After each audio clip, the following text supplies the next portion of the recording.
Hello guys, fish లేకుండా fish curry చేసేద్దాం వచ్చేయండి. కార్తీక మాసంలో ఎవరు ఫిష్ తినరు కదా, మనం అట్టికైతే ఫిష్ కర్రీ చేసేద్దాం. నేనైతే ఒక అట్టికాయ తీసుకొని పీల్ చేసుకొని సైడ్ కట్ చేసుకొని కొద్దిగా పెద్ద సైజులో కట్ చేసిన ముక్కలకి చూసారా నేను ఎలా కట్ చేసిన అలాగే కట్ చేయండి. పసుపు ఉప్పేసి నీటిలో వేసేయండి. అవి అంతలోకి మనం చింతపండు నానబెట్టుకుందాం.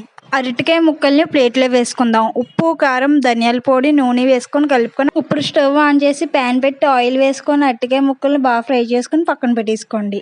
వేరే ప్యాన్ తీసుకొని మెంతులు, ధనియాలు, జీలకర్ర, 1 స్పూన్ రైస్ వేసుకొని ఫ్రై చేసి ఫస్ట్ అవి గ్రైండ్ చేసుకున్నాక అల్లం, వెల్లుల్లిపాయ, 2 ఉల్లిపాయలు గ్రైండ్ చేసుకోండి పేస్ట్ కింద. ఇప్పుడు వేరే ప్యాన్ తీసుకొని ఆయిల్ యాడ్ చేసుకొని జీలకర్ర, పచ్చిమిర్చి, కరివేపాకు వేసుకొని ఫ్రై చేసుకోండి.